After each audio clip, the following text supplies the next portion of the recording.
Hi friends, welcome to A1 nursery கார்டனோட YouTube channel. நம்ம இந்த யூடியூப் சேனலில் இன்றைக்கி என்ன டாபிக் பார்க்க போகிறோம்டா, நம்ம சப்ஸ்கிரைபர் ஒருத்தர் என்ன சொல்லியிருக்காருன்னா, கொய்யா கண்டு வாங்கி வச்சுருக்கோம், அது வந்து காய்க்க மாட்டேங்குது, அதே வந்து காய்க்கிறதுக்கு என்ன செய்யலாம் அப்படின்ட்டு கேட்டிருக்காங்க. அவங்களுக்காண்டி தான் இந்த வீடியோ. நம்ம சேனலில் நீங்கள் புதுசாக பார்க்குறோம் இருந்தால் கீழே உள்ள சப்ஸ்கிரைப் பண்ணிக்கோங்க. பக்கத்தில் உள்ள பெல்லைக்கானே ஆல்ரெடி கொடுத்தீங்கன்னா நெக்ஸ்ட் போகிற வீடியோ உங்கள் மொபைலில் நோட்டிஃபிகேஷன் ஆகும். இப்போ நீங்கள் புதுசாக கொய்யா கண்டு வாங்கி வைக்கிறீங்கன்னா ஃபஸ்ட்டு என்ன செய்யணும்னு பார்த்துக்கிட்டிங்கன்னா, நல்ல ஒரு காய்கிற மாதிரி கண்டாக செலக்ட் பண்ணணும். அது மேக்ஸிமம் எல்லா நர்சரிலுமே கிடைக்கிது. இந்த மாதிரி கண்டுகள்லாம் ஹைப்ரிட் தான், சின்னதுலேயே காய்க்கிறது தான். ஒரு 60 ரூபா 80 ரூபாக்குள்ளே தான் வரும். தொட்டியிலே வைக்கலாம், நல்லா காய்க்கும். இந்த கண்டு பார்த்துக்கிட்டிங்கன்னா சின்னதுலேயே பூ காயோடே இருக்கும். நார்மல் நாட்டுக்கண்டு பார்த்திங்கன்னா காயவே இல்லாமல் தான் இருக்கும்.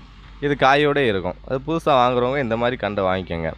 வாங்கி வச்சுட்டு நல்லா ஒட்டு வரைக்கும் மண் போட்டு மூடி வச்சுருங்க. நல்லா காய் வந்து நல்லா காய்க்கும். இது தொட்டியில் வைக்கின்றாலும் வச்சுக்கலாம், தாராளமாக வைக்கலாம். தொட்டி மட்டும்